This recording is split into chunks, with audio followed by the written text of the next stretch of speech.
The Bostonian is Matt Perrault. This is our city. The book is Dave Sharapan. Pay him. Pay that man his money. Together, they are The Bostonian versus The Book. You covered 12! I covered! Follow the show on Twitter at Boston versus The Book. How do you like them apples? Bringing you the best insight on sports betting news, Matt and Dave's daily picks, and an entertaining and unfiltered dive into the sports betting industry.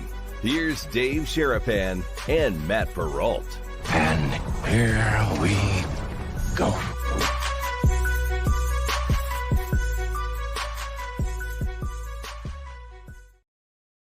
It's the show that put the line, I've fallen and I can't get up, back into the lexicon. What's up, boys and girls? How are you? Welcome into a Wednesday episode. Should have been a Tuesday episode, but a Wednesday episode for the Bostonian versus the Book. He is Dave Sharapan. I am Matt Perrault. My fault yesterday as to why we weren't on. Explain that story here in just 1 second. Live on YouTube and on X Twitter at Boston versus the Book. Replayed on Sports Grid TV and Sirius XM channel 159. Dave, how are you? I apologize for yesterday.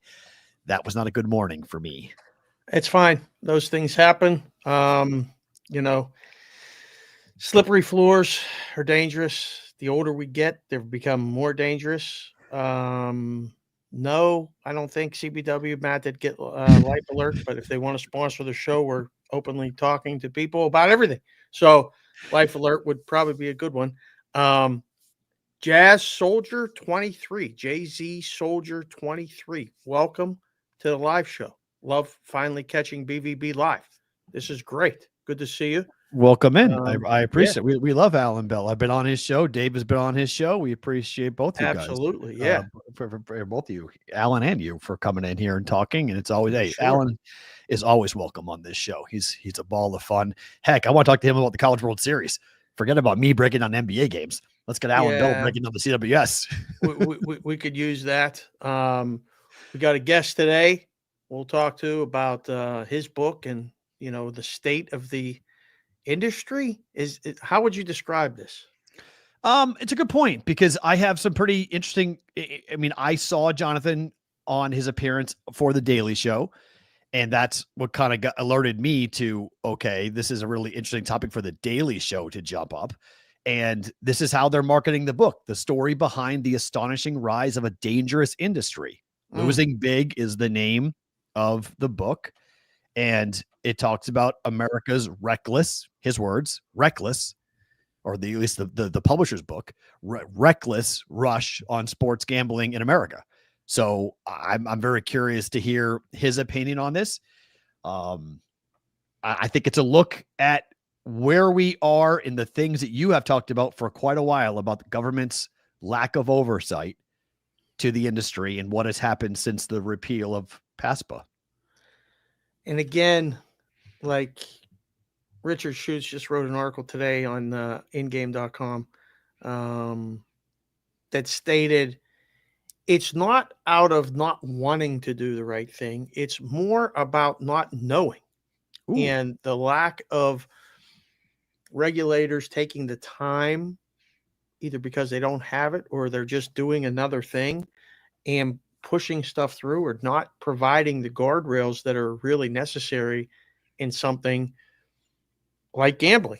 I mean, there's a lot of people doing it, and we'll ask Jonathan about it and, who he talked to and where he got numbers and different things like that. But there's a lot of underage kids doing it, meaning under 21. And there's 15-year-olds firing out lineups all the time. I mean, it's just, there's all kind of things happening.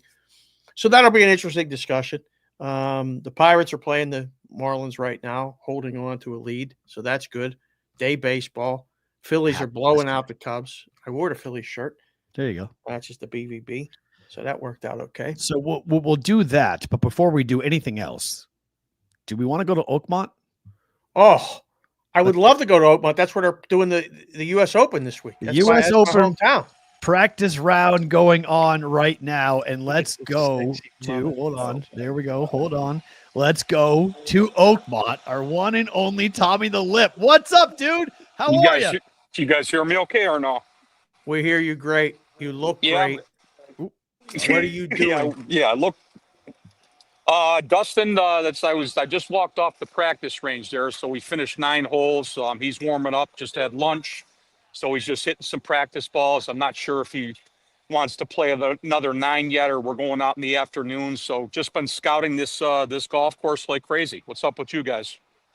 How bad is the rough? Well, it's brutal. I mean, the greens are even worse. I mean, I haven't done too much research on everything. I think they have the winning score at 1.5 under par, if I believe, somewhere in that range. Yep. Take the over. No one's going to be in the red. No one's going to break par out here. They said that there potentially may be some rain coming in Saturday, but all that's going to do is lushen up the rough. And the greens are 14.5, 15 on the stimp meter, which, I mean, is absolutely beyond diabolical. They're just going to, put pin positions wherever they want to, and it's just going to be just a survival test, amongst other things out here. Tommy, what's the scuttlebutt, the off the microphone conversation with the players? Are they happy about this? Are they excited it's going to be this difficult? Or are they going to be frustrated by a course that might eat their lunch? Well, I just think it's the United States Open. I mean, this is the 10th time, an all-time record that they've had it at Oakmont, your backyard here in Pittsburgh, Dave. And it's any time of the year you can come out here and have a U.S. Open. I mean, it's just, so from a player's perspective, brutal, unbelievable. I mean, the hardest golf course in the world. They all know what they're up against, but that's not saying that it's unfair. They just know that they're just in for just a complete beating. So Scheffler, because he wins all the time, is such an odds-on favorite. But wouldn't this be one of the times, Tommy, that you would look away from him? Because it's hard for everybody, but it's hard for the best in the world too. Why would you play plus 280 for him to win the U.S. No, Open? you don't. You play the minus. You lay the sharps that I know that they're looking for the best price of minus 330, minus 350s. And Dave, you know me, I'm not ever looking to lay any juice. But right. It's just, he's won the Masters twice. He won the PGA Championship last event. Now he's been, the last major, I should say. He's been winning events on the PGA Tour, in whatever those fields are out there and whatnot. But this is a completely different test. If you're missing greens, as you mentioned before, with the rough, you're in the rough. He can't use his short game to bump into hills. He can't hit flop shots. He can't do all those things that he's looking to do. And you get on the wrong side of the pin, it's going to be off the green into the rough, and then it's a hack and hope type of thing. So I think of one of the best bets on the board is betting against him not winning the U.S. Open, laying that kind of juice. But I would never, ever, ever lay anything like that, with this type of setup with him. No way. Tiger is on record by saying this course is going to favor a hitter who can be long off the tee, but has great ball striking from an iron perspective. If that's not Scotty, who do you like? Yeah, the guys I look at off the top of the board, my number one guy would be Jon Rahm. He's been rounding into form. I think his last 3 majors, going back to the Open Championship, I believe he finished 12th. I think he was somewhere in the same range around the Masters. He had an excellent chance to win the PGA Championship, tied with on the 11th hole. Didn't convert on a couple of scoring holes coming in, and Scheffler just, he was, had enough holes coming in and took care of those. And then John just pressed down the stretch and made bogey, double. But I mean, he was going for the win with any chance. So I love Jon Rahm on the top of the board. I like Xander Schauffele this week. Ooh. I like Patrick Cantlay this week. Couple long shots. I like Harris English out here on this course. I like Victor Hovland. I think guys with like finesse games with, scoring touch, they're going to be in big trouble. Guys like Spieth, he's playing with us, but Justin Thomas, I don't really like this week. I like guys that, you're going to be in the rough. I mean, you got to be physically strong to deal with this shit, and just understand that every single hole that you make a par is a great score. There's a lot of people talking about Rory not making the cut. There's a lot of people betting that at different books. He was really bad last week up in Canada. Does that carry over, Lip? Well, golf's a fickle game. So, he won the Masters, which was an all-time high. He says he's been lacking motivation to play. Before Canada, he actually came up on the Monday and played Oakmont, shot 81, and said he played great. So, I mean, that was 2 weeks ago. They've gotten some rain here, which they're going to, they'll firm it up in spots and do things. So, absolutely, Rory is a 100% fade this week. All the sharps are against him. He's really not talking to the media about stuff. He looks to be in a really, checked out position. So I really expect Rory to be a non-factor this week. I'm not saying he'll miss the cut. Very good chance he does, but I don't expect him to contend at all. What about your guy, Bryson? How's he going to look? DeChambeau, another opportunity to win a U.S. Open? Yes and no. I mean, it's, he has the game to do it, but again, I'm not sure he has the patience out here. It's like I said, he has the game to overpower anything. The most talented player on the planet, the two guys you just mentioned, Bryson at the top of my list, but I'm not sure this course suits Bryson. He's more of a scientific guy where he figures out, the green speeds and, walks them off and stuff like that. This is, you're above the hole. I mean, it's gravity. The ball's taking it. You're not, it's a lot of things. So I'm not as big on Bryson as I normally am on difficult, tough setups. Lip, how's Pittsburgh been? I mean, the weather's been pretty decent. I mean, you eating good? Where you staying? Are you hanging out? You enjoying Pittsburgh so far? Well, I'm staying in Monroeville, which is just one exit over. So it's, really close to Oakmont. I just, come over here in the morning and do that kind of stuff. I do have, I have it written down. Fiore's, I think, is the name of the pizza place. Yes, yeah, okay. Must. I don't like that, that doughy type of pizza or whatever. I like the greasy stuff. So I am going to probably go check that out tonight and, load up on that. I've been putting in, 40,000 steps a day out here, give or take. So I did have Chipotle last night and just fueled up on that. But I'm going to as the week goes on, definitely go check out a couple more spots. You'll probably have to send me a text message personally for that.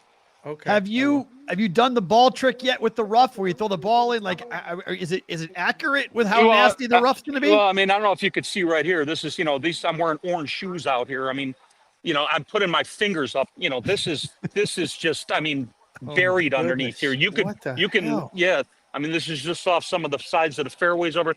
You could break your wrist trying to, go with this the wrong way if you don't have the right stuff or whatever. So this is not a golf course for anybody that's, as I mentioned, that's why I like, like guys like Victor that are, physically strong as the week goes on. You're going to be hacking it out of here, using a lot of energy mentally, physically. So it's just going to be, just everything that you want. But the rough is everything that you said. It's brutal. Tommy, I mean, they're coming out here with, after they got guys with rakes that are raking it back to the players around the greens. I mean, it's, because they're walking off the greens with footprints and shit. They're like, oh, fuck that. Excuse me. Yeah. They're like, we'll rake it right back to the players, So it's just, it's not nonstop. Yep.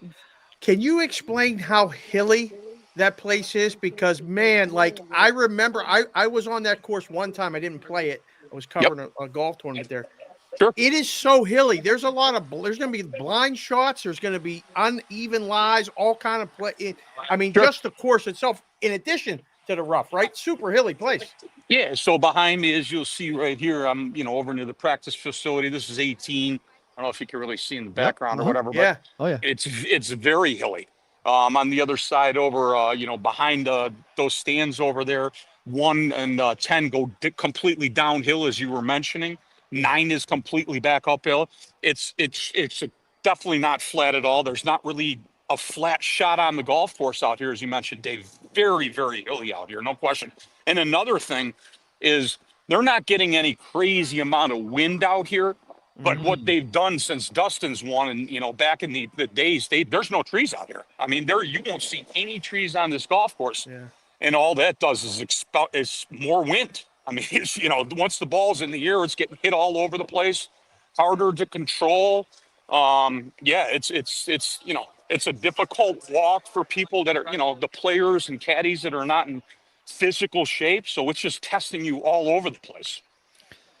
Tommy, there's some, I don't know, you want to call it momentum, but a lot of people are starting to talk a little bit about Keegan Bradley, that he's played really well at U.S. Opens. He's from the Northeast, so he understands the hills and the rough. What do you make of Bradley's chances this week? I think he'll finish in the top 20. I think it's a great call, of course, for Keegan. He drives it like a machine. He's been playing with confidence.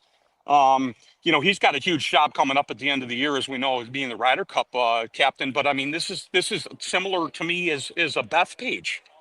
You know, it's a grueling test. I think he's going to play very well out here. I like his chances. All right, last one for me. Keep walking, keep talking. I'm going over the 17th green, so you'll see me over there. I'm just going to show you a little bit more up here. Right. I'm just trying to get in the background. You can see. It looks you know, beautiful. You're doing a hell of a job here. What do you know about the dentist, the guy that's originally from Pittsburgh? I mean, his story is unbelievable. He plays in a qualifier and gets to the U.S. Open in a place where he caddied. I mean, the story is incredible, is it not? He Monday qualified. He was so he had to go through local qualifying, and then he got into the sectionals, and I believe he won. I think he won the qualifier. Yeah. But just an incredible story, you know, from him being out here. It's you know, it's really what the United States is all about, Dave. It's open to anyone that carries, I believe, less than a two handicap index. So the greatest thing about the United States Open is open for anyone in the world to come in and try and win it. And this kid's living his dreams, whether he shoots, you know, makes the cut at, you know, 6, 7, 8 over par or shoots 90 something What out is here. the cut going to be? If this winning score is going to not be, you know, par, what's the cut going to be? I think I have to double check that. I'm not sure. I think it's top 60 and ties or anyone within 10 shots of the lead. So, you know, I mean, I would say that between either 7 or 8. I would say 7 or 8 over. Yeah. Okay. Unbelievable. Yeah. And then, like I mentioned before, I mean, you will see some guys in the 90s out here. There's no ifs, ands, or buts. They were talking about what an average, you know, golfer that, you know, is an 18 handicap would shoot. And they said they wouldn't finish. I mean, if you don't have spotters and whatever, a couple of the guys said that, you know, literally, honestly, from the back tees, they'd shoot 150, that little high spinner out to the right into the heavy shit, and then they can't get it out, you know, 5 or 6 to get back to the fairway. 150, they're saying, for a legitimate, you know, 16 to 18 handicap, and I would take the over. All right, Tommy, we'll let you go on this. What would you shoot after walking it? What would you shoot at Oakmont? You know, to be honest with you, I would probably, you know, hit it about 150 yards off the tee with some sort of iron to keep it in front of me. And probably bunt it around. And if I signed for anything less than, and I'm being honest, you know, with the green, I mean, the only thing that I have an advantage, I've walked so much, I know where every pin to get to. So from a knowledge perspective, you know, my IQ is going up, but my game's taking a shit. I would be very, very happy if I could break 105. Oh, yeah. Wow. Yeah. I mean, it's, you know, I mean, I'm just being honest with you. I mean, there's, you know, I, you know, if I could avoid, you know, double digits the entire day, I'd be thrilled on any hole. Right. I would be thrilled. Tommy, good stuff, man. Thanks for checking in, brother. We appreciate it. Really, really cool. Tommy the Lip, live from Oakmont, sort of the U.S. Open. Appreciate you coming on BVB, man. All right. Thanks, guys. Love you guys. It's Tommy the Lip joining us here on the Bostonian versus the Book. There's a U.S. Open preview that I was not expecting today. That's very, very cool to get him on the show talking about that. 105, Dave. 105. You breaking that? No chance. No chance. And I used to be able to play. You know, I got down to about a 10 handicap. You know, I was shooting pretty consistently in the low 80s and high 70s when I could play. But no, not now. I wouldn't finish. I would be that guy to be like, look, I'm out of balls. I'm out. I brought a whole box of balls and they're all gone. I can't find them. We're all gone. I mean, you could step over the ball. You think it's right there, and you can step over the ball and not see it. I mean, it's the videos that I've seen from guys at home with the rough is like just literally you step in it, you can't see your foot. The forward caddies are going to have their work cut out for them this week to try to make sure they can find everyone's ball. Right? I love it. I mean, beat the hell out of the guys. I think that's fun. Some people hate that. I think it's more fun to watch the guys get abused and be forced to play incredibly tough conditions. But you're going to hear that after every round, how difficult the course is. It's been called the hardest course in the world. And I think Oakmont prides themselves on that. I think that certain courses like that type of notoriety. And so they're going to keep it U.S. Open golf, which is basically if you're under par, congratulations. You're one of the few, like Accord, like 4 or 5 that will play 4 rounds under par coming up for this week. He was pretty adamant about the winning score being Plus. over 4. Yeah. Or even. Yeah, I like it. It's a good bet. 1.5 is the number at a lot of books. So, wow. Under. Yeah. Or Well, over, I under. think you bet over. Yeah, excuse me. right. Higher than 1.5. Whew. Before we get to Jonathan Cohen, let's talk about last night.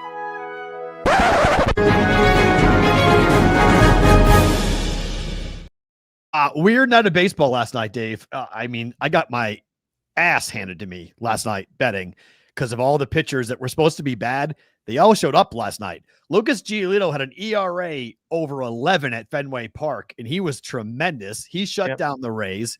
Number one prospect, Roman Anthony, got his first hit for the Red Sox and 2 RBIs. Everyone found out who his girlfriend is because she's now the belle of Twitter. Everyone's tweeting about her. What she looked like last night. The Giants scored 4 in the 9th to beat the Rockies 6-5. Rockies fall to 12-54. Dave, they're up by 3 runs. They're up by, I mean, the game was over. They had that game won. It was 5-2 going into the 9th, and they gave up 4. Tough one for the Rockies. Good one for the Giants. That's the Giants' 6th consecutive 1-run win. They've won 6 in a row, all by 1. Yep. So you can't lay the run line with them. I did. You laid the run line? And I am again today. I'm just being a masochist on this, but I'm just going to keep on doing it. Eventually, they're going to win a game, and the Rockies aren't going to score. Eventually. Well, they're going to win again today with Ray. Yep. But how much? I hope by more than 1 if you're betting them on the run line. Yeah, I wouldn't do that, but if it makes better to book it, it'll spoil it now. I'll book it. Okay. Yeah, that's easy. You can probably money line with them too, though. Did you see what happened in the Dodgers and the Padres game? It was 6-6, and I stopped watching it. That was 2 nights ago. Oh, 2 nights ago. What was last night? It was a bullpen game for the Dodgers. Guy starts the game, goes 1 inning, and then they put in another guy. Okay. Gives up a few runs, and Robert said, "We ain't putting no one else in. You got to stay in." So he got hit. Now it's 9-0, I believe it was. Oh my! In the 6th, and the Dodgers went to Kike Hernandez. He pitched. Kike pitched. A position player in the 6th. Now, the last time that happened, thanks to Jessica Brand on Twitter, she does an unbelievable job of getting stats and information and stuff, was 2023 when the Twins brought in a position player, and he ended up giving up 9 runs, and they lost 21-2. I believe the number was. Kike wore a pitcher's helmet, one of those foam things on his. He went 2 1/3 and only gave up 2 earned. Oh, not bad. It was crazy. He was throwing eephus pitches, 47 on the radar gun, and then quick pitching at 85. He threw 85? He threw a pitch 85. Okay. I was fascinated watching it, but it's one of those things that you got to wonder, is that really what baseball should be doing? Like, no, punting on games player in the 6th? No, it's punting on a game. Punting on a game. That's what saying, thank you. We're not going to burn our bullpen for the next week. We want our guys to be healthy. So we're throwing out somebody that, just deal with it. Yeah. And then Alcantara went 6 last night in a 3-2 win over the Pirates. Alcantara's ERA was over 11 on the road before that game last night. Frustrating. Pirates just couldn't get a run. They just couldn't get another run. Well, he hit back-to-back home runs off the bullpen and then couldn't at first and second and nobody out in the bottom of the 9th inning. He couldn't score. I know. Like I was, for the first time, I felt like what it was like because I was on the Pirates last night. It was the first time I actually felt what it must be like to be a Pirate fan, watching the team be unable to score against a atrocious pitching staff in the Marlins.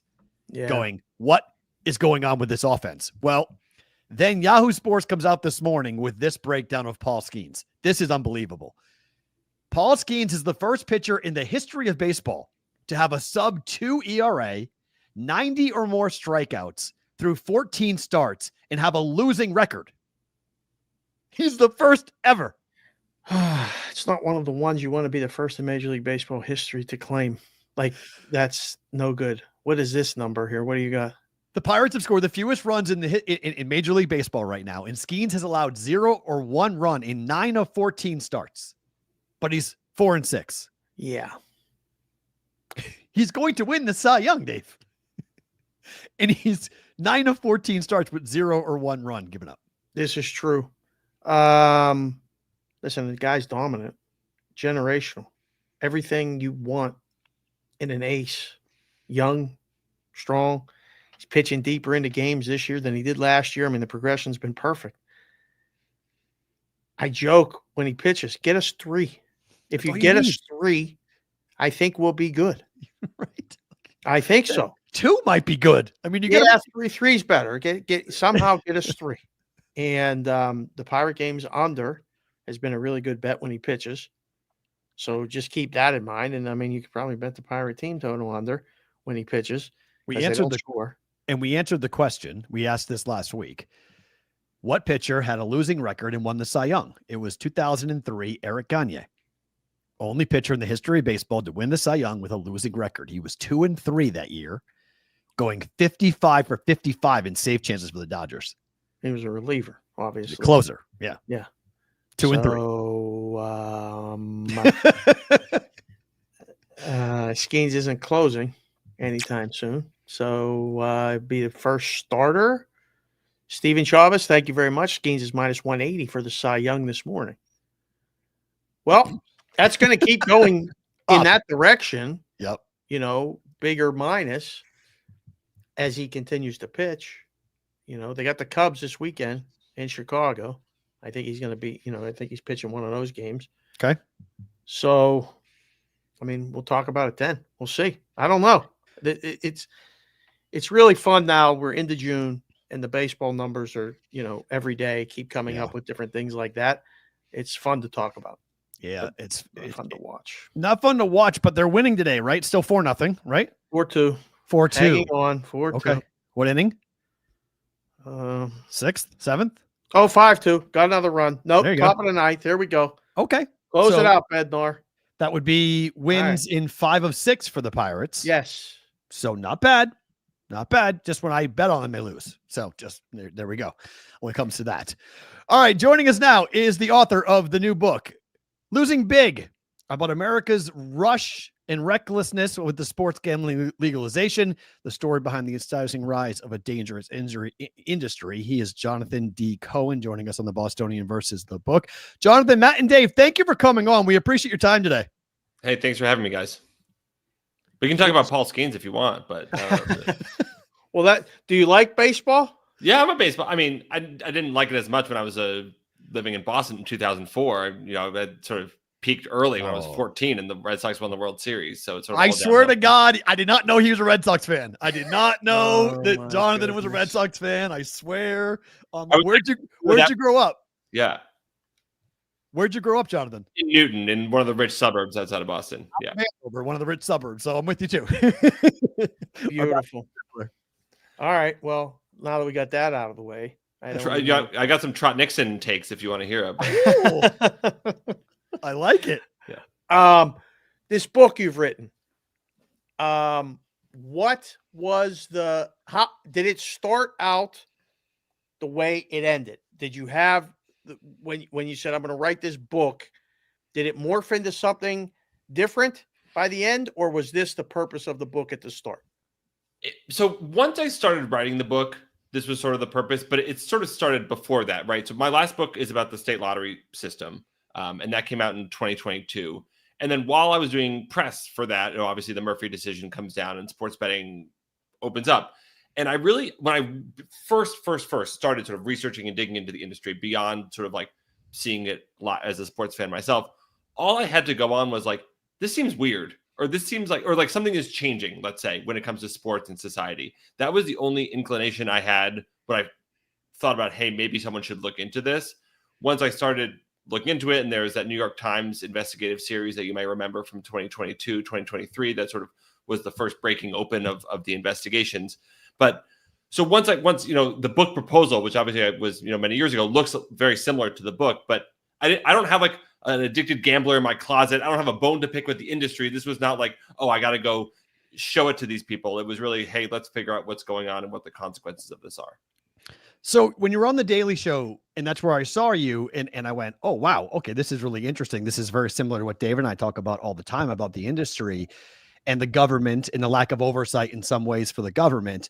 But you called it a public health crisis.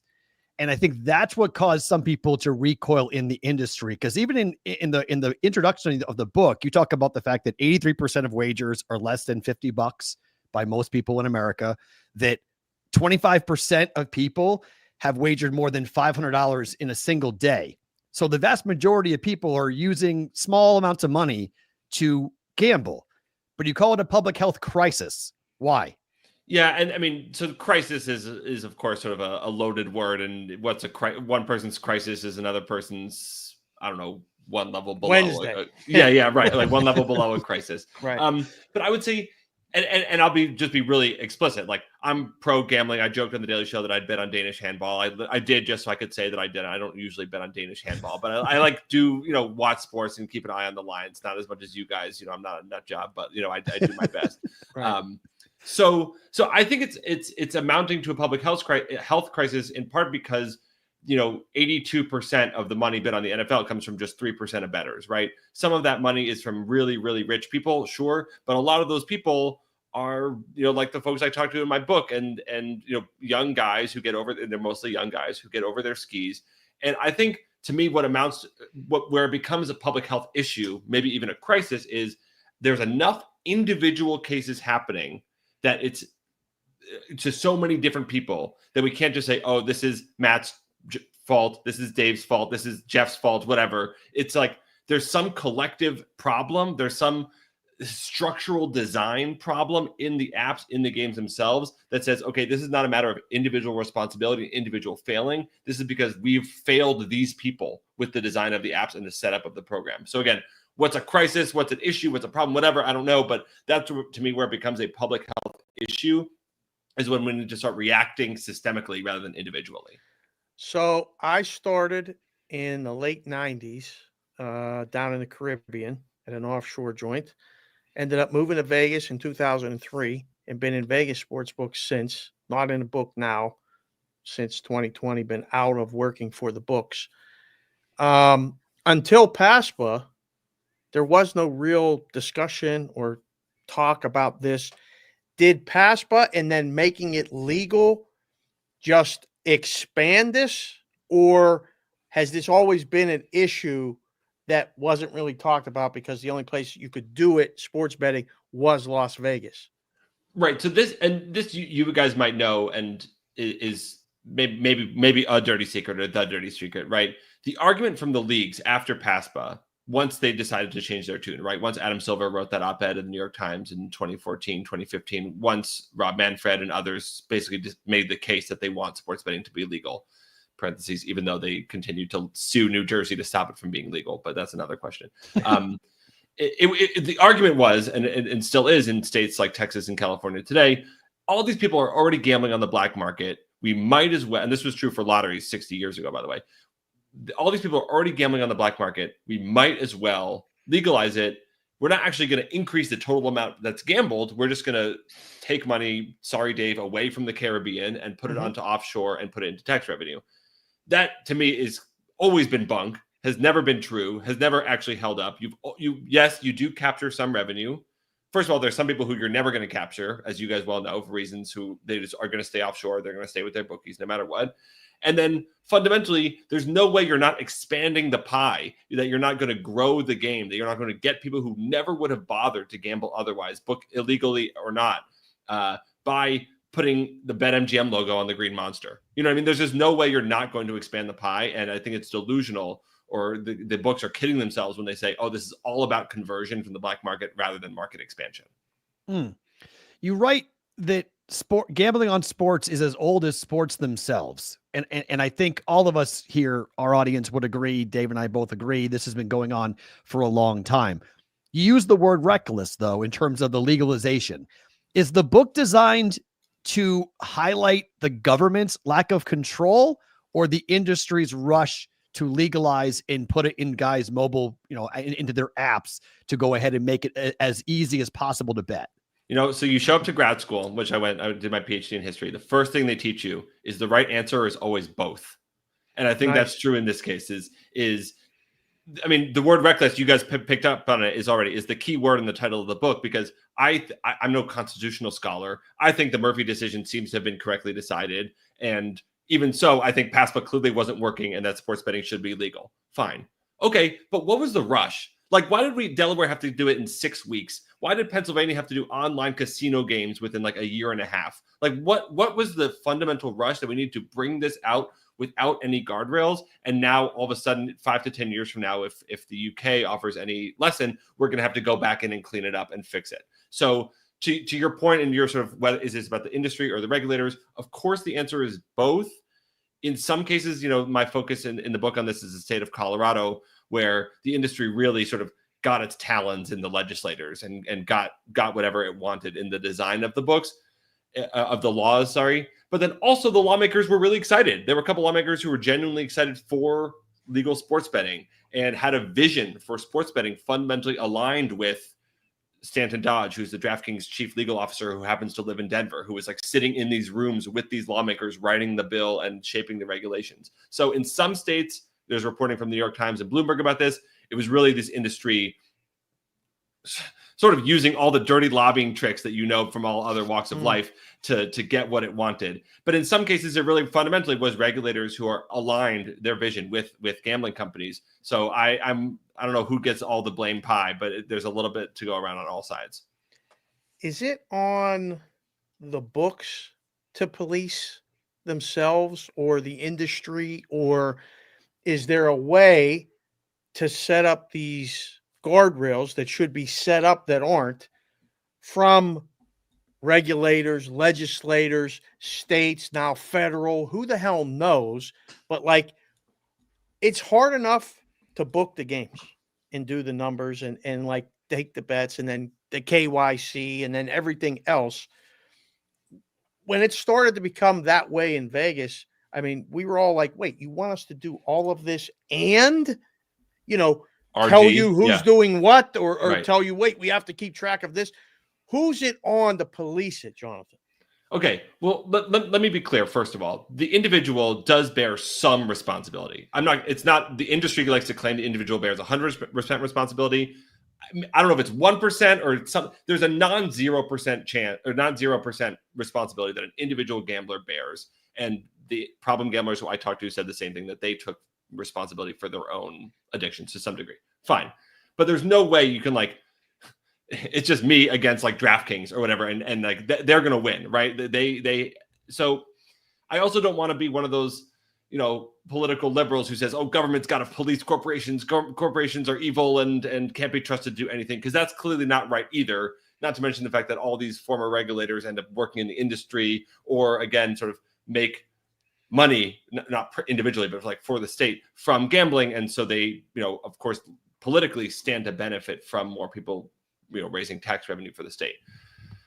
So that didn't answer your question at all. I mean, so yes, I would like the industry to be better policed. I think the industry could self-police. You know, there's so many of these changes that I'm calling for that it is well within the power and the rights of the industry to do. There's of course a collective action problem. You know, no sportsbook wants to act alone.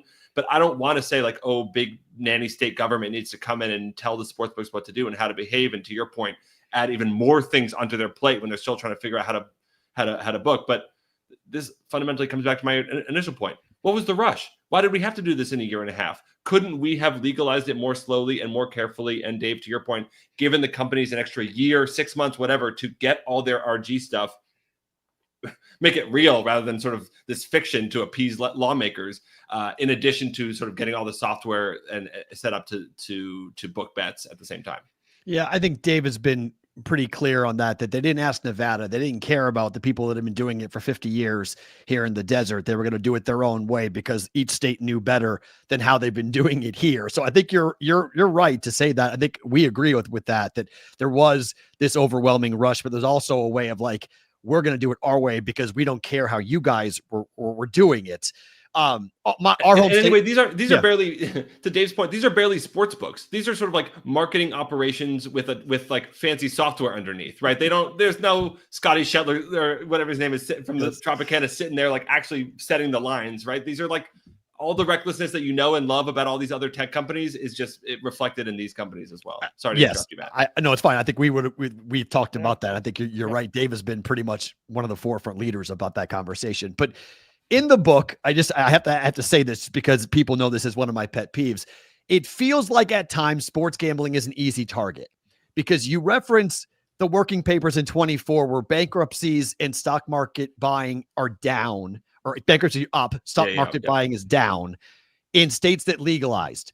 But those papers, those studies don't have any evidence to link sports betting. It's anecdotal, is it not, to say that it feels like we blame sports betting for things that look like it could be their fault, but we don't really know for a fact that the legalization of sports betting is making more men go bankrupt. It's just a correlated conversation where, okay, legalization came with sports betting, bankruptcies went up. That must be the reason. Is that fair? That's fair, but with the caveat of what they do in those papers, which I didn't write, so I'm not going to, you can pick your nits with them as all you want, but is, okay, this state, Indiana legalized, California didn't, and then, times 39, because we have 39 or 38, 39 states with legalization. And on average, states that do legalize see a rise in bankruptcies that we don't see in other states. So the idea is holding, let's say there's a baseline of bankruptcies that are always happening, obviously, but we do. So you're right. We can't prove like correlation or causation of there's a direct, we know evidence, but well, first of all, I don't know if any paper in scholarly history has ever sort of proved causation, like direct causation, without getting individual data on individual sports books. So no, I don't want to hinge everything on those papers, but I do find them basically more compelling than not, and better evidence, more good than they are bad as to potential financial consequences. But I'm open, as any good scholar should be, to better data, better information, more studies, more research. That of course we should hold up, closely, and as you have done, sort of take the methodology and see if we trust it or not. Is it the advertising? Is the advertising? Because that's one target that everybody's and it is in your face and it is everywhere. And I mean, Vegas hosted a Super Bowl. Never would have thought that would have happened in my life. I mean, it's on every broadcast. I got day baseball on today, and there's a part of the Phillies game where they just go to the FanDuel parlay of the day and they just have these guys do a read. Nobody even knows what it means. They don't even care. It's just so in your face. Is it too much, Jonathan? Is that what's contributing to the problem? Well, first of all, I think it's what these companies did not learn their lesson from the days of DFS, right? When this was the advertising was exactly what invited scrutiny, and they just did the exact same thing over again. I think it is in that same way. If people have reservations and about sports gambling, it's probably because of the advertising. And if the thing that I probably hear them for the most about from people, which is exactly the kind of example you just cited, because if they're not gambling themselves, that's their direct interaction, is they're watching it with their kid, and then all of a sudden the announcer is talking about the Mets money line, and the kid's like, "What is a money line?" And it's like, "Oh boy, now I got to talk to my 7-year-old about gambling." Which nobody, which some people actually I think should do, but in a safe way. So I think if there was a time to fix advertising and to do something about advertising, it was probably 7 years ago. And again, to the recklessness point, I think we should have brought this on board with some advertising guidelines in place. At this point, the cat's out of the bag, and there's trash cans in downtown Boston with DraftKings logos on them. So good luck. Yeah. But I think, again, if the industry and I'll say data from Nielsen collected by the American Gaming Association shows that the formal advertising dollars and units are down over the last 2 to 3 years. Mm-hmm. That does not include, as you've already alluded to, in-game promotions or the Green Monster and stuff like that, which, again, I think we're used to beer ads. I guess our parents or grandparents used to be used to cigarette ads, but for some reason, gambling ads feels ickier. Maybe we're not used to them yet. Or maybe it's just because it sort of fundamentally speaks to sort of the hypocrisy of the leagues, doing such a 180 over the last few years. Yeah, because I mean, Dave's been very adamant, not to speak for Dave, but about the UK, and you mentioned it earlier about how things in the UK, you can look ahead that might be, the future of what America looks like. And the UK has been very aggressive with curbing what type of advertising is allowed and when can you advertise into certain games after 11 o'clock or, only one time per sporting event or whatever it might be. Do you think that's a state by state thing that happens, or is it the federal government coming in and saying this is what has to happen from an advertising standpoint? It's a good question. I think I'm open to it being a state by state thing. I mean, I'll give you an example. So for the book, I talked to Matt Schuler, who's the head of the Ohio Gaming Commission, and who's the chief regulator for sports betting in Ohio. And 2 or 3 years ago, the sports books came to him with an ad that they wanted to run for the Super Bowl. Okay. And it was going to have some free bet, no sweat free bet language. And he said, no, our restrictions in Ohio explicitly ban any advertising, not all advertising, but specifically ban advertising of whatever it was, no sweat free bet kind of language. And the Super Bowl commercial was changed accordingly. So yes, there's some measures that could be done state by state, but even in that case, like one state can like lift up everybody else and can sort of raise the floor on regulations when it comes to something like a commercial that obviously is crossing state lines. And I can talk to you about the 1975 bill that allowed for cross-state gambling promotions. But I think your listeners. We do talk about the 1961 Wire Act quite a bit. Okay, great. But I think whenever people on this stream would probably fall asleep. Yes. So no, we do talk about the Wire Act. So people do. So yes, I think there could be a role for the federal government. I'm open to it. I'm open to states doing it as well. It would just be harder to enforce for things like internet ads or broadcast ads, which obviously have a sort of interstate component when it comes to the broadcast. Did the book touch on prediction markets at all? No. So the book came out. When did prediction markets really took off? Let's say for the election. For sports in March Madness, right? It was this past March. So and the book came out April 1st. So first of all, I don't recommend putting out a book the day before the tariffs get announced if you're going to be doing that. And I also don't recommend a book a month after the largest upheaval to the 6 prior years of sports betting that you can imagine. But I'm happy to talk about it, but it's not in the book. Is there any legs to this? Because it seems like they are taking an end around to the whole process. And, we have friends that went through the process and got a license and, worked in different states to get, approved and everything else. And then you wake up and Illinois decides they're going to just add a new tax, or they're going to increase the tax rate. And we're going to talk about that. There's David Payne's Burnham quote from an angry sportsbook operator. We paid all this money for a license. The state keeps changing the terms, raising taxes, while at the same time allowing these sites to operate on the cheap just because they say we're not gambling. This is a big problem. The books don't even trust anymore the legislators and regulators. Is becoming a real thing like this. Forget about the players.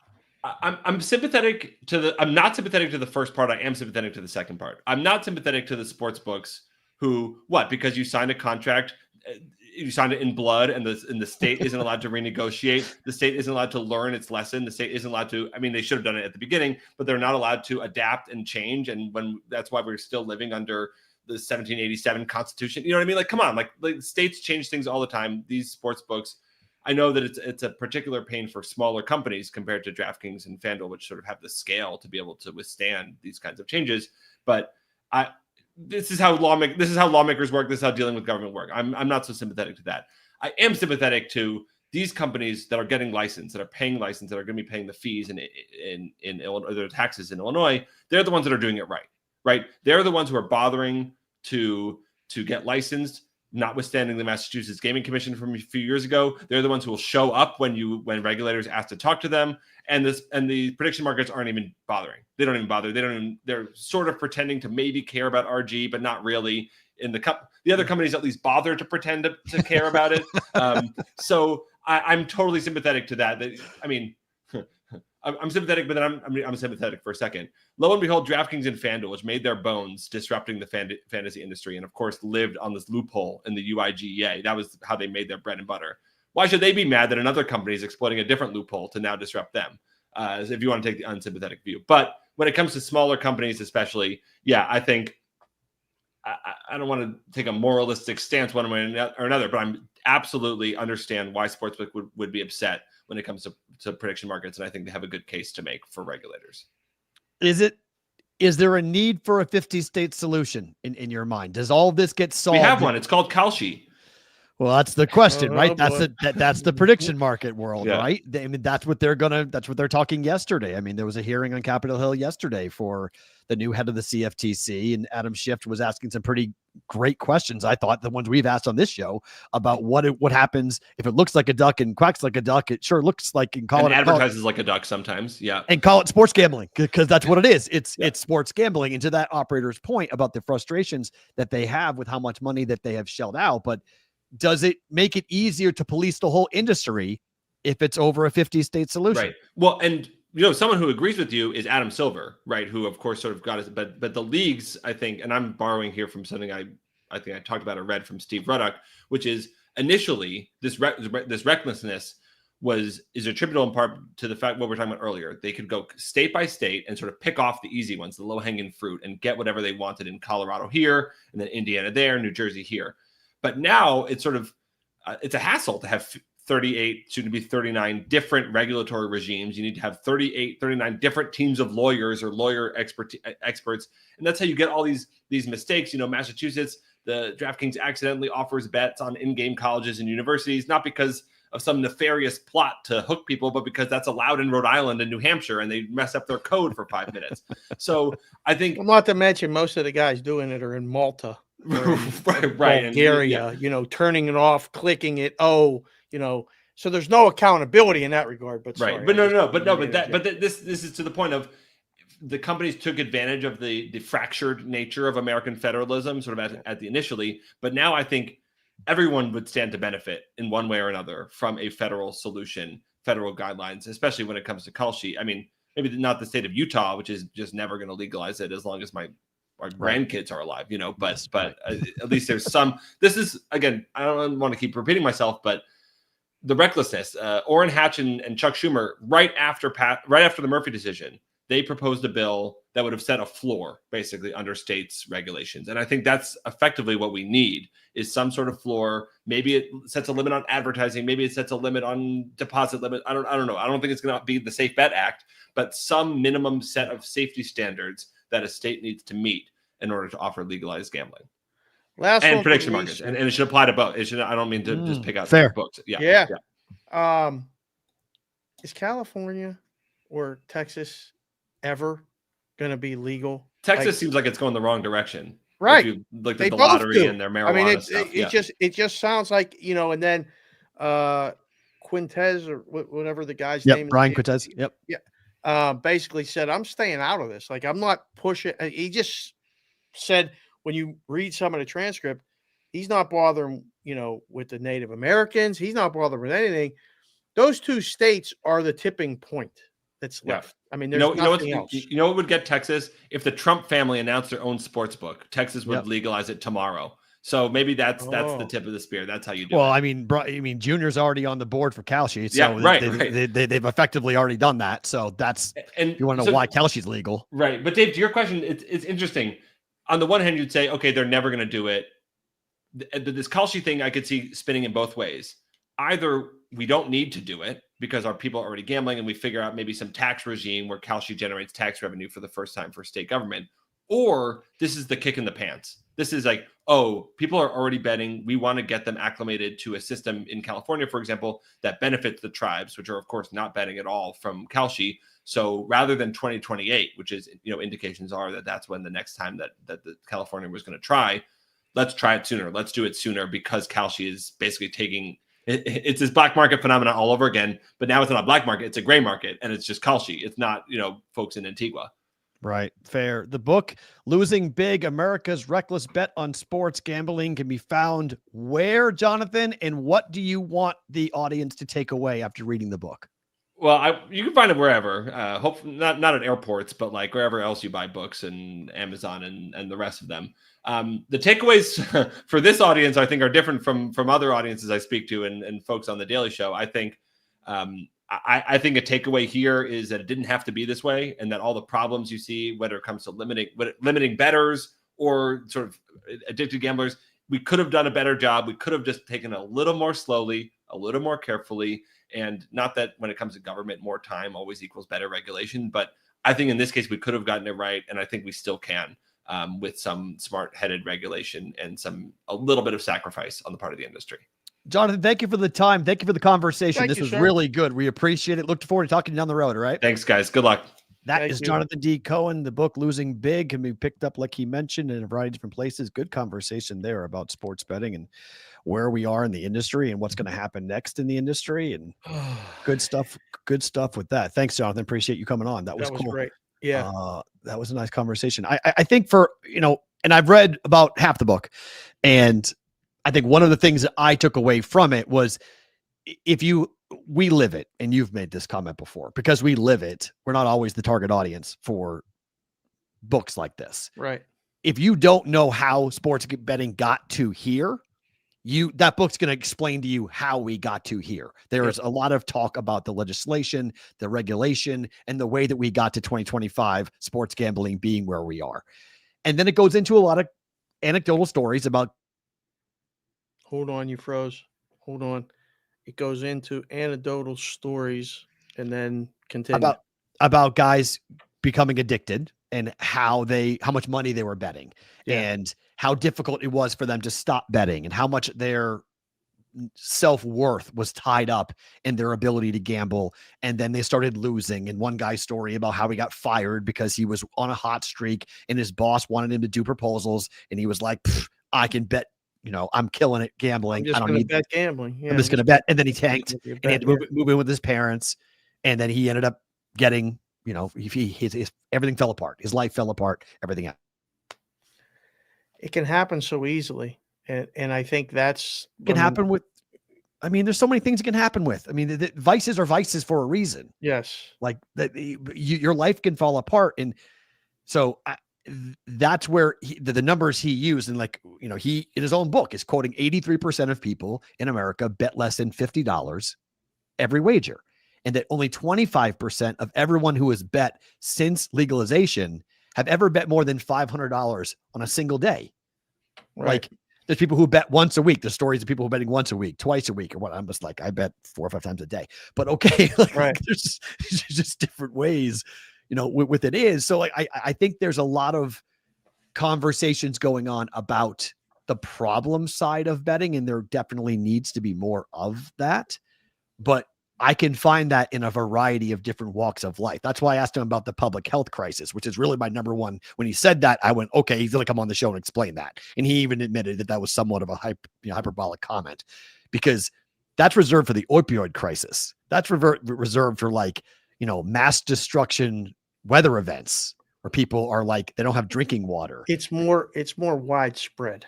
Yeah. The crisis can apply to almost everybody walking planet Earth, where a crisis COVID like this would only apply to people that actually bet on sports, which again is, ask people in your life. It's probably 20% of the people in your life, 2 of every 10. Okay. When you're in it, again, you're in the storm, a lot of people, everybody bets that, you're like, oh yeah, you betting? Yeah, no, yes. But you get a lot more yeses than no's. But as far as that general thing, it's way less. I just think the focusing on what is the good, because a lot of people are focusing on the bad. It is supposed to be for recreation, Butchie, but there's a lot of people out there selling some bullshit about it being easy, a vocation. Yeah. Like being a professional gambler is no. In most parts, it's a myth. Yeah. Professional gamblers have multiple streams of income. They have real estate. They have side businesses. They have a plumbing company that they run, or somebody runs for them, and then they bet. I don't know anyone that strictly does it, and if they do, they're ghosts. They're grinders. They're invisible, and they have runs that are very profitable, positive/profitable, but they're short runs. Mm-hmm. They're not 20-year careers. It's tough. No, look, I don't bet big, and I bet every day, and I can tell you the emotional toll that it takes on me at times is dramatic. And I'm not betting rent money type bets. Okay. Right. I mean, And it's it's crazy. hard. I went 0-3 yesterday. I mean, it's like I went worse than that. I went 1-6 yesterday. If you're on the whole record, it was 1-6. So like that's when those days happen, you get up the next day and you're like, God, what happened yesterday? And you got to go back and do it again. Right. And it's as much of a mental grind as anything else. It's not about the money. The money is, I'm not betting enough to impact a single thing that's going to affect my life or my family's life. But it's just the mental issue of like wrong. Like you're like, oh my gosh, am I ever going to get a bet right? And then when you're hot, you think you're never going to lose a bet again. And it's a fake euphoria. And I've told myself that a million times, like this is going to turn. This is just a momentary opportunity here where you're climbing up and then you're going to go back down. And that I think the idea that you're selling this dream, this guy, for $13 bet and predicted 5 champions on all 5 major sports. And the last one he's got left is the Pacers to win the championship. And it's like $13 to win 100 or win 27 million or something like that.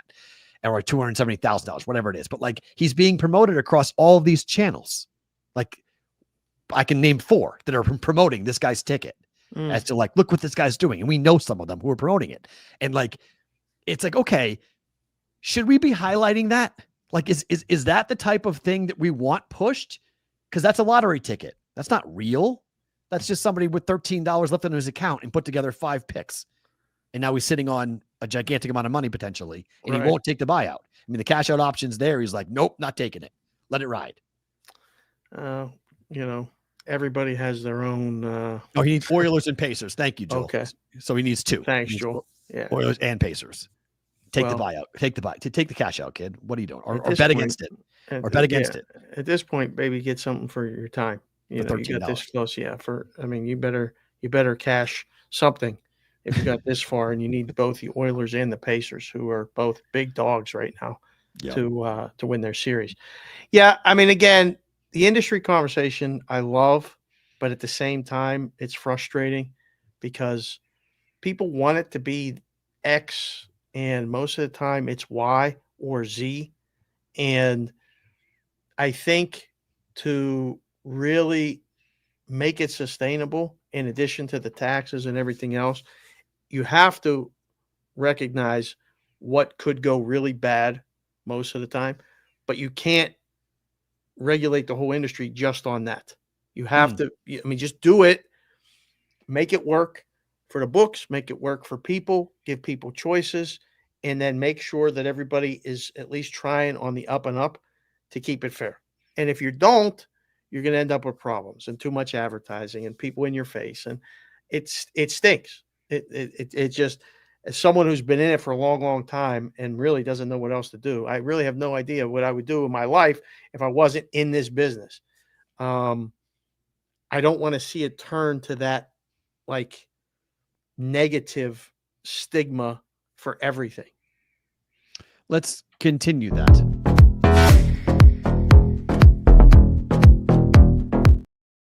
Now, we don't know who this quote, and we brought it up during the conversation with Jonathan, but we don't know where this quote came from, except it was said by an unnamed bookmaker to our guy, David Purnham of ESPN. But I think we're going to hear more of this, are we not, about the fact that the books paid a lot of money to go through the regulatory process with each individual state. And for a lot of these companies that wanted to be in other states that couldn't afford to go in other states had to be very picky because of how much money it was costing to go into Pennsylvania or New Jersey or Massachusetts or Ohio, that now they're going to say, well, wait a minute, you're going to allow a 50-state solution and the federal government's not going to bat an eye at this, that we're just going to let this go down. And you referenced Brian Quintez's comments yesterday about the fact that he's not going, he said, I'm going to recuse myself for a year about any conversations, because he's from Kalshi, used to run Kalshi, and now he's coming over to be the head of the CFTC, that I'm not going to be involved in anything going on with Kalshi. But he's talking about, he was being asked questions about the Native Americans and their pact with the federal government that states they get to do gaming. Well, Kalshi has said publicly in court that they are gaming. They just think that they're a different type of gaming that doesn't fall under the PASPA Act. I mean, aren't we going to see more of this, more anger out of the books publicly? Oh, I think so. But again, sometimes expressing it doesn't always do you justice. I mean, you had to be unnamed in the quote because you have to be careful about pissing off the wrong people. Okay. Right? Like you can't sometimes just come right out and say these things because then they can go, you know what? Do you hear them talking and chirping and this and that? Well, let's either dive into their operation a little more or see if we can, raise the rates there. They think this is bad. Maybe we can get them for this. I don't know. But yeah, the prediction market thing is shaking it all up because it's not what everybody knows. It is a great unknown, is it not? I mean, it is really tough for books to go, okay. I feel like I think this quote's so interesting because I could see it like off the record being said to us by somebody here in town that we know, like the books who went out and spent the money to go into different states, who maybe don't have the same funds and the same funding as a DraftKings and a FanDuel, but want to be operating in as many states as possible that are in Arizona, Vegas, Iowa, other states. All of a sudden now they are being told, hey, by the way, I know that you're stretching your dollar, but we're going to let somebody come in and just take away some of your market share just because they can read or interpret a law in a certain way that lets them do whatever they want. That's got to be incredibly frustrating. And it would make me angry. I would be really mad I would go to the states and say, okay, I want my money back. If you're going to allow this company to operate here in the state, I want my money back. Give me what I paid you from a license perspective, because you're not enforcing the laws that made me be licensed to begin with. Takes some real cojones to do that, right? I mean, that's what I would do. I mean, they say go fly a kite, close up operation. We're not giving you your money back. The government never gives you your money back. I understand that. But right. that's where if I was an operator that was, not one of the big two, I mean, heck, if I'm MGM or Caesars, I still would be ticked off. I mean, I think they are. I think they are. I mean, there's Butchie the bookie right there saying, yeah, right. Like you're going to get your money back. Fair. I agree. I mean, states aren't going to do that. I get it. But like that anger that comes from this of we did it the right way. We did it by the book. And you guys are letting somebody redefine the word is, and they get to do whatever they want. Like that would blow my mind. I would never be okay with that. Yeah. Well, again, you have to be, because that's what it is. And life's not fair. They really don't care. They're trying to keep the industry going the way it is. Yeah. I think more books like Jonathan's, are going to come out. I got a guy named Danny Funt who's writing a book as well. Okay. And it's a similar, it sounds like a similar path. Yeah. He's done interviews for a year with different people, in the space, and he's going to come out with this book talking about the industry. Not like, oh, look what we did. We created all this tax revenue and we brought it to light. No, it's not focusing on that. The thing is, what is the positive? That's what I keep asking people. Like, what is the positive of this being legal? For me, if I'm answering that question, it brings it into the light. It allows people, it does. There is no like positive to your life, but alcohol, there's no positive to your life with alcohol. Alcohol is the one thing that we have existence that there's zero medical benefit to liquor at all. Nothing. It's the only thing we do. It is straight poison, but we advertise that like crazy and no one bats an eye at it. And I drink liquor, I drink alcohol, but I know what it is. So like even cannabis has some medical benefits to it. So we can legalize it for medical reasons and make it, there are some benefits health-wise to cannabis. There are no benefits to alcohol. And we allow it to be advertised every step, every block, every ad, every game, everything has alcohol ads. So there is no positive to betting besides it's safer to make it legal and police it and to take it out of the black market. That's it. Yeah, but you heard Jonathan. Like, it's not really taking it out of the black market as much as it's adding to the market. There is validity to putting it on the wall at Fenway. Green Monster is making someone go, look, it's there. I should try that. Oh, Fair. How easy that is. It's a blessing. Oh yeah, I would agree with that. It gives a consent. It validates things. Finding Jimmy on the corner or asking your buddy, hey, can you give me an account? Talk to Jimmy. Well, it's safer. It is most of the time. So I don't know where it's going. I don't know what the guardrails are that, guys like Jonathan are writing books about that saying it needs guardrails. What are they? That's I have the actual questions because I think we can help, make it safer. If we want to, if we want to. And now I asked him, I'll ask you, is it on the books to do that? No, I don't believe so. I think it is. I mean, I come from a state where government oversight is rather aggressive. So I'm okay with it being the Gaming Commission's responsibility or the federal government's responsibility in some way to police. I don't believe the books should be as responsible as we want them out to be. I do think if there's blatant money laundering going on, that yes, the book should know that. And yes, if someone is betting hundreds of thousands of dollars every day, there should be a conversation about where this money is coming from. And so, yes, I think on some level, the KYC stuff is on the books, but I do think we ask a bit too much of them to know where every single dollar is coming from and to be the police, essentially. Like when I'm going in, if someone's buying a car, no one's asking the dealership to find out where that money's coming from. We do it with the books. Right. The books have to know everything. We don't ask that of other walks of life. We don't have that same type of conversation going on. So I do. Jonathan's book is interesting because I think it's more about, I think his audience really is the regulators. It's the government. It's you guys did this so fast. And it's something you and I have talked about, the fact that nobody asked you guys. Like nobody came here and said, hey, you guys have been booking games for 50 years. Yep. What should we know? What I don't know what I don't know. So tell me what should I know about this going legal? And nobody did that. It was, we know best. I remember just a couple people flying out, introducing themselves to us at CG and saying that they were going to, do this or do that. And, they were going to go back to New Jersey. And we were like, all right, cool. Well, let us know. Never heard from them again.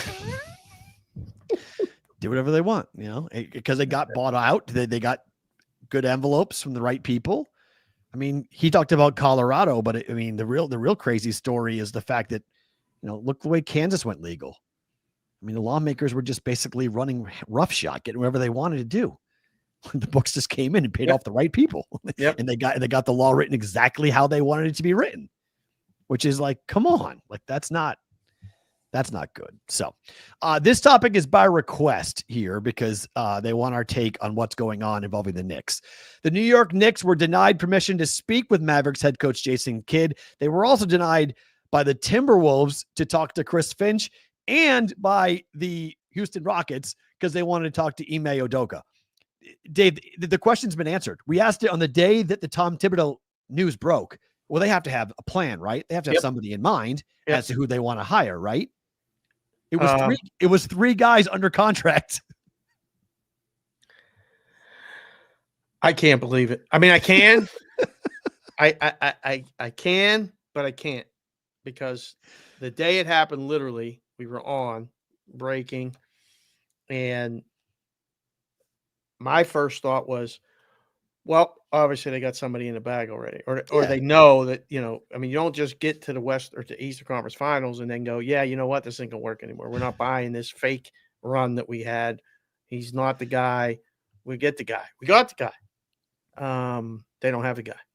They can't even talk to the guys. They didn't get permission to talk to the guys. They didn't even know. I mean, there was mutual interest. ESPN reported that there was mutual interest. Jason Kidd was interested in talking to the Knicks.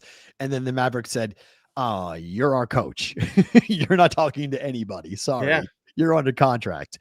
So I don't know if the Knicks thought that the Mavericks were looking to get rid of Jason Kidd, or they thought that Chris Finch was available, or they thought Ime Udoka was going to be willing to leave, or whatever it might be.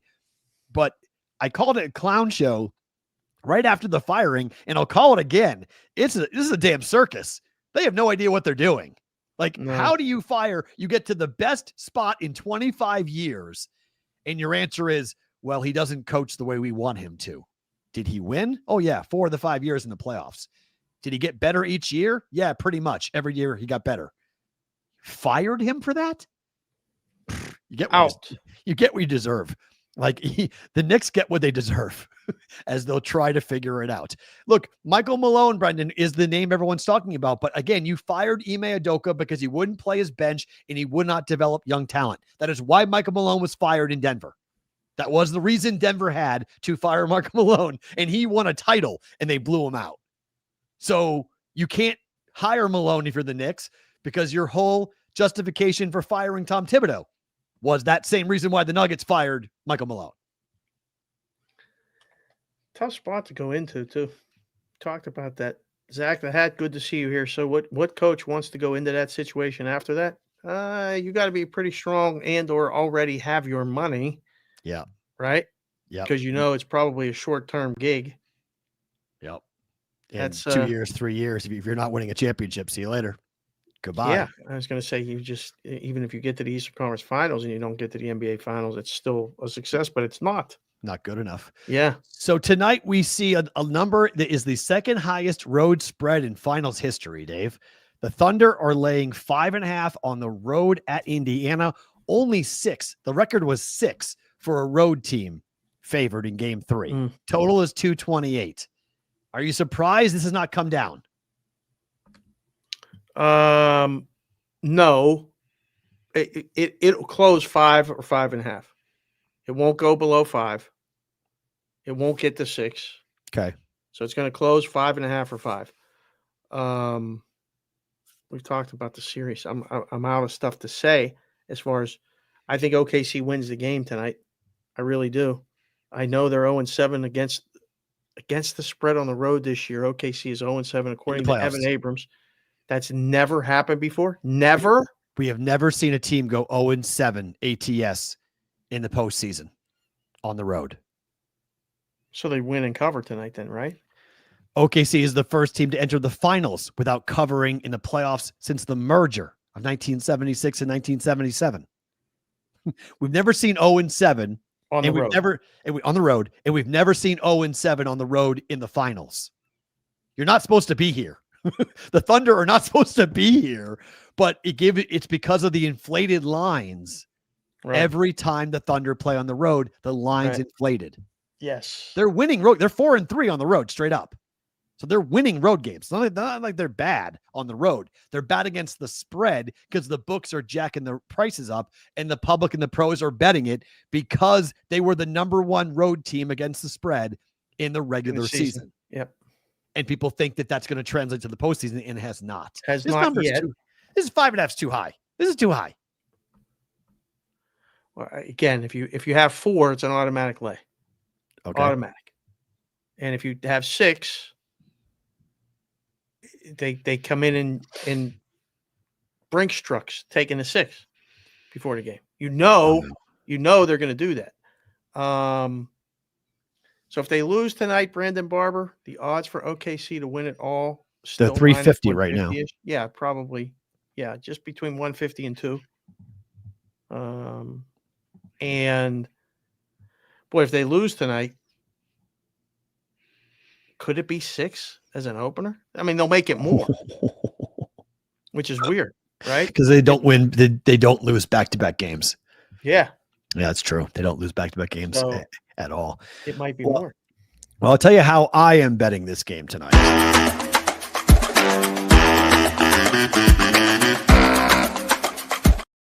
This is the same play I made in game 1, except I'm taking the home team, and the Pacers are the home team. I'm catching 1.5 for the Pacers in the first quarter. Give me Indiana. Come out with the energy and the intensity of that building. They've been waiting a long time to have a finals game in Indianapolis. That place is going to be on fire. I can't wait to watch the first quarter. Give me the Pacers plus 1.5. Better to book it. The home team in Game 3 in the NHL is a huge play on. It worked out pretty well for us 6-1. in Florida. That was good. This is probably a bet.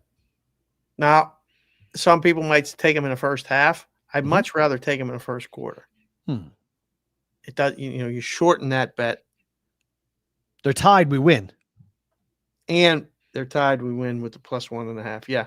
So first quarter is probably a bet. You already booked this, but I'll just put it up anyway. Run line Giants against Colorado. They win, but they win by 2 or more tonight. 6 in a row, 1-1 games. They've won them all. Yep. No. No. No. Although with Ray, this would be the game you would think it would, but them not scoring runs, making scored 4 in the ninth last night. Yeah, thank Gotta goodness. keep going. Need that. They were losing. That. Yeah, this is a book it. Okay. I think you take the 1.5 if you're Colorado. Back to basketball.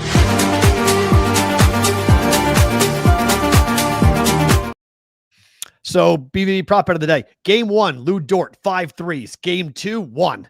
Game 3, we're back on Lou Dort. Over 8.5 points and assists for him tonight. This is basically, he gets 1 assist a game, basically. So this is just essentially a points bet for him just to go ahead and score 9 points.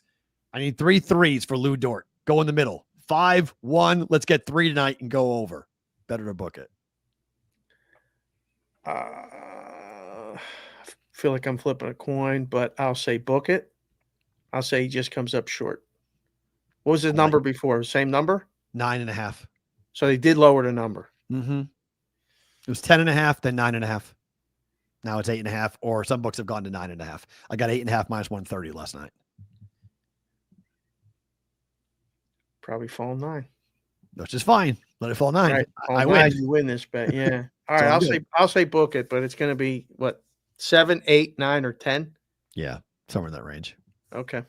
If OKC wins, Lou Dort should go over this number. So right. Let's see what happens in game 3 tonight. If you missed the early part of the show, rewind it and go watch Tommy the Lip live from Oakmont. He stopped by to start the show with us today to give us an on-course preview for what he thinks will happen on this. The U.S. Open does begin tomorrow. Can anybody beat Scottie Scheffler in your mind? Because the pros and Joes are betting it like he's already won the damn thing. This is, according to our friend David Payne Purnham, more bets have been placed on Scottie Scheffler to win the U.S. Open than any other golfer combined at ESPN Bet. And more bets have been placed on Rory to miss the cut at the U.S. Open than any other player listed at DK's market for players to miss the cut. Scottie winning and Rory missing the cut, or would you go the other way on that? Well, you heard Lip. I would not bet on Scottie Scheffler to win. Course is too hard. And he's the best player. But when you, I don't want to say even it out for everybody, but it sounds like that course is going to be unbearably hard for everybody. This would be the one I don't think he wins. The theory is this. Scottie Scheffler is entering Tiger Woods territory in terms of being just the best golfer on the planet, and his A game is better than anybody else's. Yes. And you assume his A game is going to be there for a major. And if he plays his A game, no matter how hard the golf course is, he can par his way around the golf course and let everybody else fall apart. He shoots even par for the tournament. He wins the thing. Wins. Yep. Makes perfect sense. That's a good argument. That's a very good argument. And so if that's the argument at plus 280, is there not value in taking Scottie Scheffler? For some people, there is. Okay. 100%. But there's also going to be someone who I think will do exactly that as well. Like someone is going, whether it's Rom, whether it's, somebody else, you guys fire guys in the chat if you want. I don't know. Our guy Ian McMillan had an awesome play. I believe it's offshore, but it's 900 to 1. Will any player go 4 rounds without a bogey? No shot. It's 900 to 1. 900 to 1. It's $10 to win 9,000. I mean, that's fun. That would be amazing. But listening to Lip and watching and seeing that grass and all that other stuff, there's no chance somebody's going a bogey-free round all 4 rounds. No way. Once maybe. right. Wonder what the odds are for one. Yeah, one's probably 10-1, 15-1. Oh no. But I mean, 4 rounds. You're playing 4 rounds at Oakmont and not having a bogey would be amazing if anybody pulled that off. Yeah. And just par. I mean, you don't have to have birdies, just par. Hopefully tomorrow we're going to get Sherman on from the Westgate. We'll have him on to talk about, their exposure, different things like that. But I mean, the books would be ecstatic if Scotty won. At plus Really? 280. Oh yeah. I mean, how much could you be paying out? I don't think they're buried, but so it's not going to be that big of a decision. I don't think burial. I mean, they may lose, but that's fine. It's one of those ones that like come out of nowhere in a situation like this that would give them a little bit of a red mark,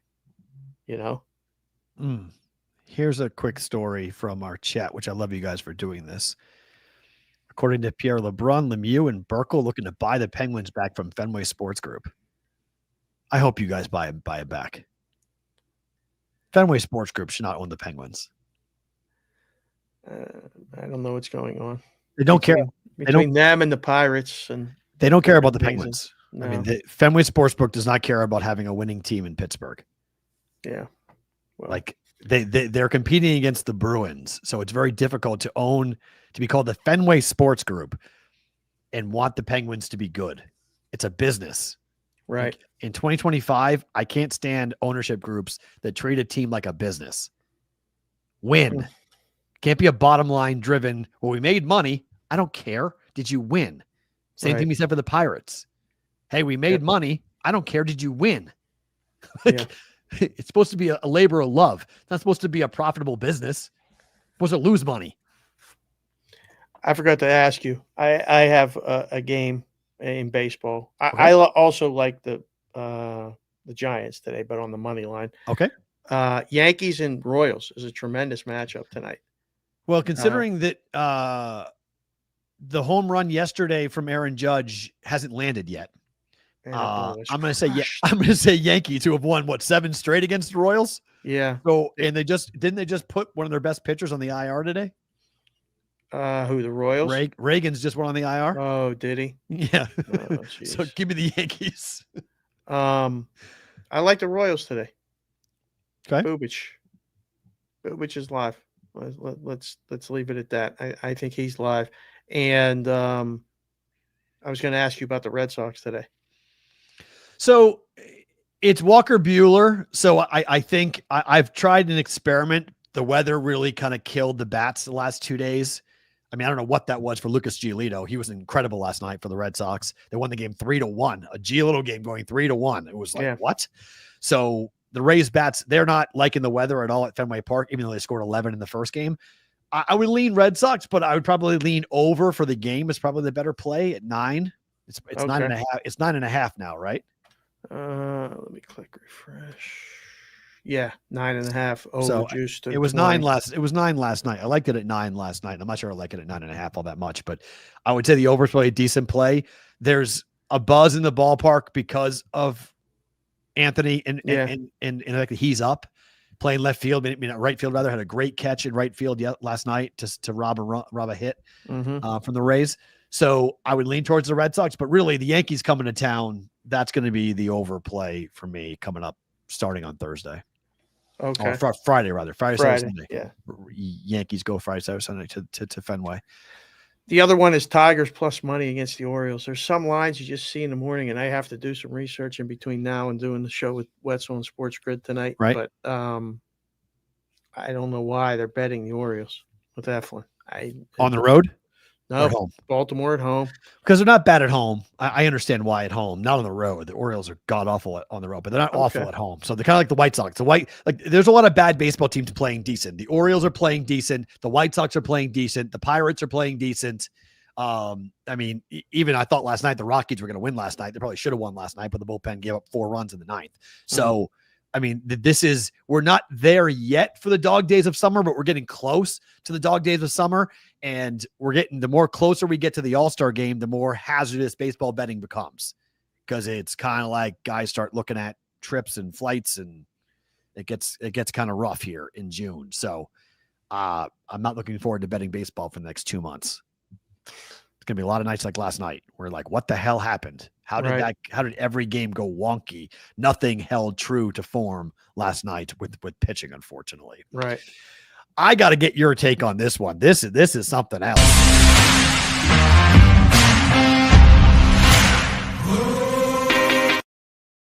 So we find out that Aaron Rodgers is your quarterback who's now married.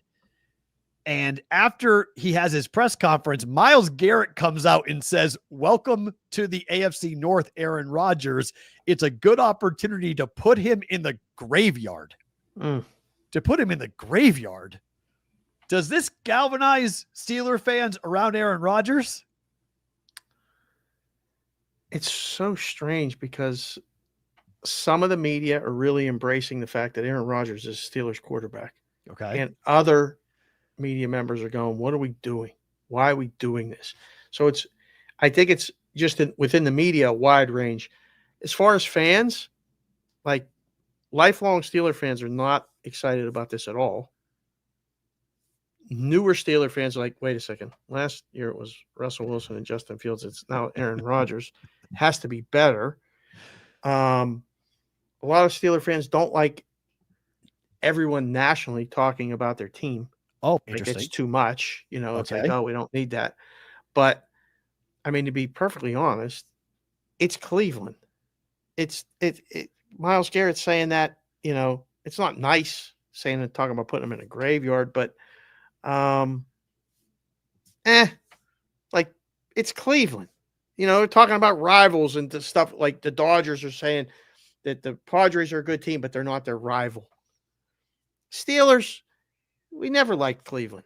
They never Cleveland. win, so it's not really a rival. I know, but the whole, that was the crux of the Hard Knocks AFC North was Pittsburgh and Cleveland and how close you guys are, Yeah. the road, the highway between the two cities, and how they're so similar in terms of the working class environment in which these cities operate for their teams. And I don't know if this was a Bills player saying this about Drake May, that if you were like wishy-washy on Drake May, that would galvanize Patriot fans around Drake May. Probably. This doesn't galvanize Steeler fans to be like, okay, if Myles Garrett hates him, that's my quarterback. Hold on a second.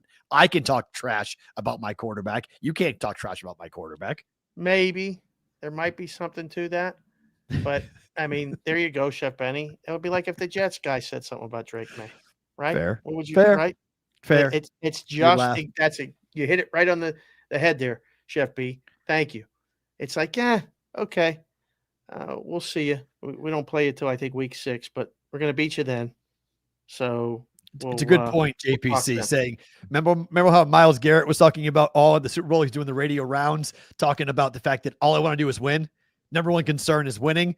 And then he took the paycheck and stayed with the Browns. Right. It's like, wait, what? Your number one concern is winning, but you're staying with Cleveland. No quarterback, right? Okay, sure. Understand that. And again, if I see one more person talk about Shedeur Sanders throwing to guys in their underwear, stop it. Like, it doesn't matter what's happening right now. They're not in pads. They're not in pads. Like, what are we doing? This is just like, I like it. Okay. I love whether it was tongue in cheek or not. I like it. I like the trash talk. I like rivalries. I like the AFC North all hate each other. Look at that division versus, say, like my team's division, the AFC East. Like, I would so much rather watch every time a North game happens. It's cinema. You got to watch it. It's awesome. That's not the case with the Jets and the Dolphins or the Patriots against the Jets or whatnot. It's boring comparatively. So give me that. Give me hatred. Give me full-blown hatred and rivals and anger at each other. Far more entertaining, far more fun. Favorite thing about today.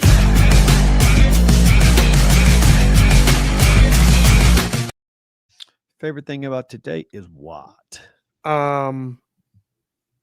As the kids get older, you really learn not to let go, but to let them do things that they don't normally do or have never done. So Kelsey's helping coach that softball team, this 10U softball team. She's really doing. She's home Wow. from school and she's really taken a kind of not a leadership role in it, but she's really trying to be around. And these kids look up to her because she's actually playing college softball. So Right. it's like Yeah. it's a real life thing. Coach Brandon's awesome, and the staff has really helped. And Kelsey is a really great kid, and she has a lot to offer. Yesterday, she drove up to St. George. Nice. They have a national tournament up there for 4 to 5 days. She'll be up there. Wow. So they put her in the house with the coaching staff, and we had to let her drive up herself. So a little over 2 hours by herself. Take your car. Let us know when you get there. Blah blah blah blah blah. And favorite thing about today is I got the text. We won the first 2 games. We have the rest of the day off. I'll keep you posted. She still checks in and lets us know. Like she drove up yesterday and she texted Jess right away. She forgot to text me, but that she got there okay. And then today get the report. So it's fun as a dad to learn and grow and know that like the kids are self-sufficient in some things and you can kind of breathe, like just go, whew, okay, that's good. Now I got to worry about that. Now I got to worry about who's letting the dog out because that was Kelsey's job here all the time. So you get a whole nother little thing. So favorite thing about today is as a parent, you can still grow. Yeah. But I think also, isn't it nice to know that was you coaching her and now it's sort of becoming a family tradition where she's now coaching. It's not so much the next generation, but how many, you talk about sitting on the bucket, how many hours do you spend sitting on the bucket with both your daughters? And now she's going and taking the stuff that you guys did and going and handing it down to the next generation. That's gotta be cool. It's unreal for you guys. Yeah. It's pretty wild. We didn't talk about Texas winning, by the way. What happened to Texas Tech in that game? They won by 100. 3rd game in a row. They see her. They got to her early. She just signed her $1 million deal. That was going to be my question. It was the day before. They gave her another $1 million day before. Then she got racked. I was like, that's bad timing. It was all bad timing. But it was the 3rd day in a row. Anytime you see a pitcher for the 3rd day in a row, they got ahead in accounts and they started hitting her. Got base runs or base hits early and a big knock. 5 runs deficit was toast. So Texas's first ever college softball national championship for Texas.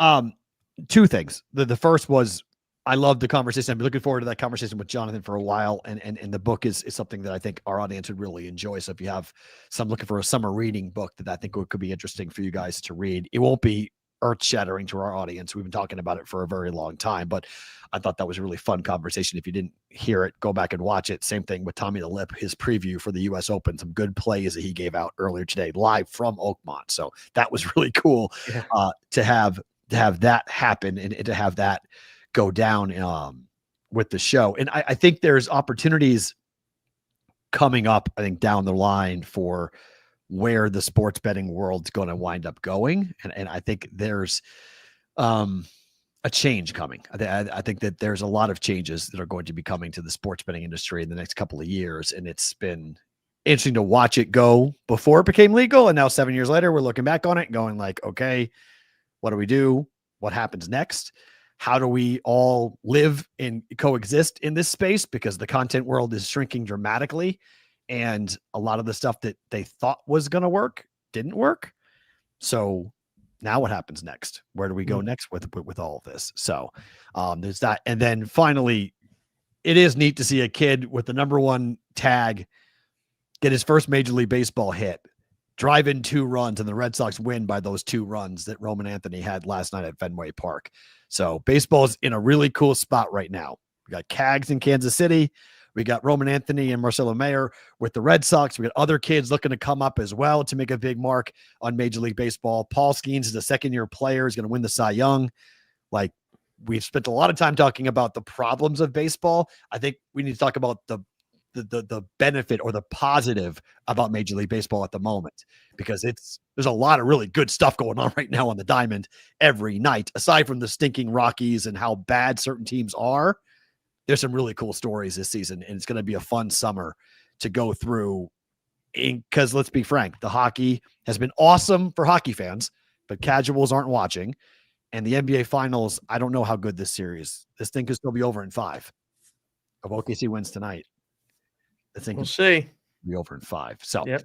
Thanks for being here today, guys. Sorry about yesterday. That was on me. We're back tomorrow, Thursday, same place, same time. For you guys who are on the replay crew, thank you for being here as well. Comment on the YouTube channel as well. Come join it. Subscribe. Be a part of the program. Dave, Matt, back tomorrow for a Thursday's BVB.